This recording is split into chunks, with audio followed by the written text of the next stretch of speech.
Alors nous sommes le dimanche 4 décembre 2016, nous sommes de retour hier. J'ai quelqu'un à côté de moi, j'ai lui demandé de se présenter. Bonjour. Bonjour mon cher Philippe, Thierry Carry, animateur du marché de Noël de hier. Alors vous le savez, on vient vous rendre la visite annuelle. Alors on se voit bien sûr le reste de l'année, mais on est de retour hier pour ce marché de Noël. Je crois que ça fait la 3e ou 4e année qu'on est là, autant dire qu'on le connaît. Et puis on connaît les exposants que vous avez le bonheur de côtoyer, puisque je pense qu'il y a des relations. On va commencer par là d'ailleurs, les relations qui se nouent entre l'animateur de la manifestation et les exposants qui sont là. C'est vrai que ça fait toujours plaisir de les retrouver. Beaucoup sont des anciens qui sont là depuis le début du marché de Noël, mais également il y a toujours des nouveautés, Philippe. Donc il y a toujours des nouveaux exposants qui nous rejoignent et c'est toujours un plaisir que de les découvrir. Surtout que souvent ce sont des artisans, ce sont des personnes qui sont des passionnés de leurs produits ou en tout cas des passionnés avec un savoir-faire certain qu'on découvre ensemble avec le public. On va parler aussi bien sûr de la ville, des gens qui organisent cette manifestation avec tout le travail,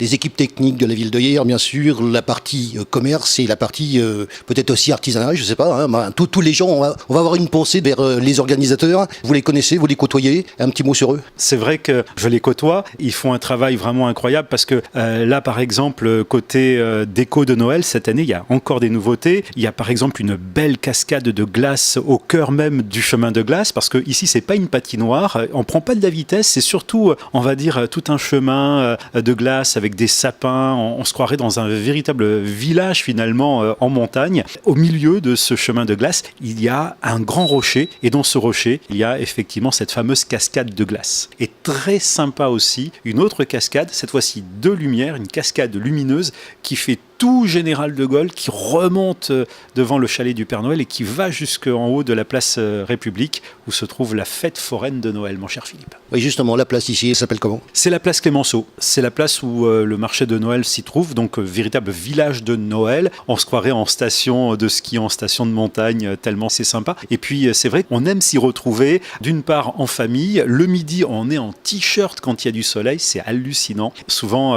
les parents viennent avec les enfants le soir parce que tout est illuminé et c'est ça, la lumière, c'est la magie de Noël. Au niveau des exposants, de l'ambiance qu'il y a entre eux. Le matin, on se retrouve, souvent on déjeune ensemble, puis ensuite, on rentre dans les chalets, on ouvre les chalets, et puis c'est parti toute la journée, on est là. Le vendredi et le samedi, on est jusqu'à 21h sur la place Clémenceau et sur la place République, sinon en semaine jusqu'à 19h. Qu'est-ce qu'on peut trouver parce que chaque marché, vous savez que je fais les trois, j'étais sur les Gardières, je ferai Toulon bientôt, je vous fais aujourd'hui, je suis donc à hier. Qu'est-ce qu'on peut trouver au niveau des marchés de hier ? Et je précise, pour faire les trois, ils sont très très différents les uns des autres. Chaque marché se démarque. Et tant mieux d'ailleurs. Oui, c'est sûr, c'est sûr. On va retrouver beaucoup d'artisans. Il y a des nouveautés, encore une fois. On a par exemple Isabelle qui est venue avec des tableaux. C'est des petits tableaux en céramique. Cette partie céramique, elle est soit émaillée avec de belles couleurs, soit acidulée, les couleurs un peu de Provence, pas que, mais il y a par exemple des jolis champs de coquelicots. Il y a aussi de la lavande, il y a aussi des tableaux un peu plus zen avec des galets qui sont superposés, etc.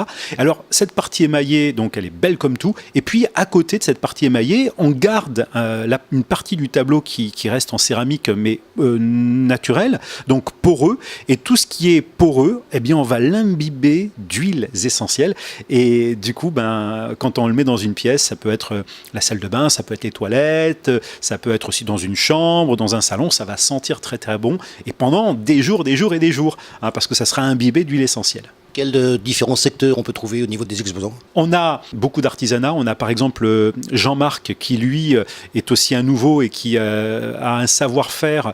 C'est quelqu'un qui travaille de ses mains, qui réalise des tableaux tout à la scie à chantourner. C'est une scie qu'utilisent beaucoup les maquettistes. Il faut voir un peu le talent qu'il a parce que c'est vrai que c'est d'une finesse, d'une précision. Alors, il travaille, on lui emmène une photo et d'après la photo, il va réaliser le portrait soit d'un enfant, soit d'une personne. Ça peut être aussi, vous emmenez la photo de votre voiture de collection, il va pouvoir la représenter, il va pouvoir la refaire, pourquoi pas. Au niveau du reste, on a des vêtements, on a les spirulines qu'on connaît bien aussi, et quoi d'autre ? Vous les connaissez pour les présenter, je suppose, voilà, donc pendant un mois en plus. Il y a plus de 30 chalets. Céline est là avec Christian et la spiruline des îles d'Or. On a le chalet féerique, celui de Sébastien avec l'ensemble des personnages fantastiques qu'il propose. On a également, alors on va essayer de rester dans les nouveautés, il y a des calissons, il y a un calisson géant qui est à la coupe, c'est Johan Johan qui fait ça à la coupe. Moi, j'ai tout goûté, j'ai goûté tous les parfums. De toute façon, je suis gourmand. Et c'est vrai que c'est vraiment un régal. Surtout, c'est traditionnel. On connaît le calisson en Provence, donc ça fait partie également de nos traditions. Il y a un chalet de mode italienne qui est représenté par Richard, qui nous a emmené presque une vingtaine d'écharpes, d'étoles, de capes venues d'Italie. Il y a un chalet qui est tout nouveau aussi, qui s'appelle Je me chouchoute et qui a repris le nom de la boutique qui se trouve sur l'avenue Général de Gaulle. Et on va y retrouver un ensemble de produits pour le corps. Et entre autres, Marie-Jo et Nadine appellent ça les bombes cosmétiques, c'est-à-dire que ce sont des boules ou encore des cupcakes, c'est bien ça, qu'on met dans le bain. Et alors là, c'est une véritable explosion de douceur. Il faut absolument découvrir. Alors au niveau de la partie gauche, parce qu'on a une partie haute, qui est assez intéressante d'ailleurs quand on s'y attarde, avec certaines odeurs qui donnent envie. On a donc la partie droite, les exposants classiques, si on peut dire ça comme ça, et puis la partie haute qui, elle, c'est spécial. On aime bien y aller aussi. Alors Philippe, moi je vous emmène du côté de la partie haute, c'est-à-dire l'esplanade gourmande, parce qu'on va goûter à plein de produits. Très gourmande. C'est ça. Oui, je connais, oui. Donc on a, le fameux, c'est un chalet que j'aime beaucoup, mais enfin je les aime tous, mais on a un chocolat à l'ancienne. C'est un chocolat, en fait, c'est un véritable chocolat fondu. Donc on fait fondre des carrés de chocolat au lait ou chocolat noir. Moi j'aime les deux.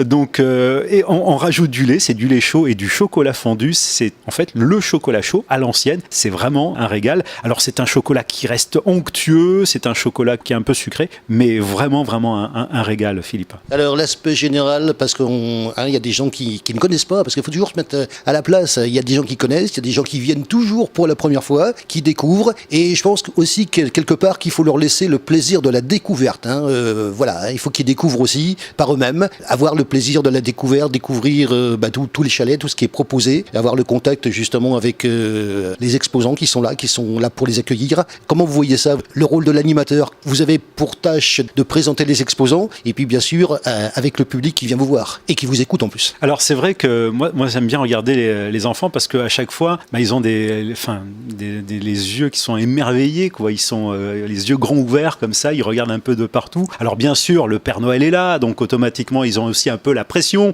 Ils ont la pression, en tout cas des fois quand on est tout petit, le Père Noël ça peut impressionner. Donc Père Noël qui restera d'ailleurs avec nous jusqu'au 24 décembre. À côté de ça, c'est vrai que cette ambiance, finalement on est bien, on est serein dans cette ambiance de Noël, surtout avec des illuminations de Noël. C'est vrai que le soir tombé, tout est éclairé, mais c'est une pure merveille. C'est vrai qu'on a plaisir quand on reste jusqu'à 21h, on a plaisir de rester parce que donc je pense que les petits ils s'amusent et surtout ils sont émerveillés, et puis nous aussi les grands, finalement on retrouve un peu notre part d'enfant sur ce marché de Noël, Philippe. On constate, et ce sera ici pareil, et pareil à Toulon, que je ferai dans quelques jours, la différence qu'il peut y avoir entre le marché de Noël tel qu'on le voit le jour et tel qu'on le voit la nuit avec les éclairages et les illuminations. Les mêmes stands qui ont deux aspects différents. C'est ça. Finalement, les marchés de Noël de la région se démarquent. Ici, on a un très joli, vous avez vu le manège, très joli sapin avec, encore une fois, tout illuminé. C'est un sapin de Noël manège qui a été réalisé par les forains qui sont avec nous. Ça fait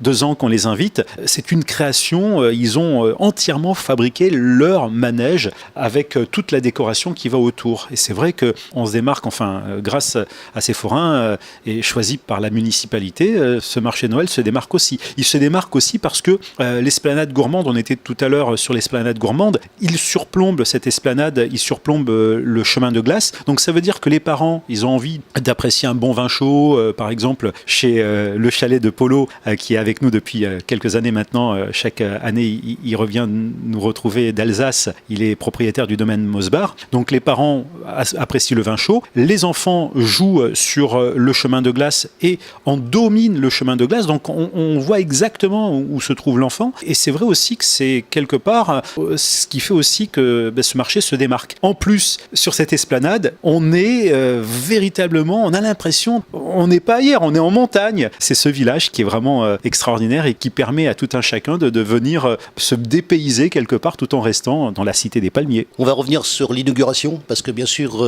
ça a une date de départ, ça a une date de fin, on va les rappeler. janvier. Vous étiez présent, je pense, le jour de l'inauguration. Ça s'est passé comment? Alors c'était assez ahurissant parce que les anciens, les nouveaux à la limite, ils ne pouvaient pas savoir, mais les anciens connaissent ce marché et ils se sont fait avoir aussi parce qu'on a pris un bain de foule finalement et à la fin, vers 19h, même pas à la fin puisque ça s'est prolongé un peu plus tard, vers 19h il n'y avait plus rien dans les chalets de gastronomie. C'était la première fois que c'était autant. Alors d'habitude, tout le monde s'attend bien sûr à avoir une affluence, mais là c'était vraiment particulier. Énormément de monde, on n'a jamais vu ça. Tous les commerçants ont travaillé, donc ça c'est très bien. Bien sûr, la municipalité était vraiment heureuse.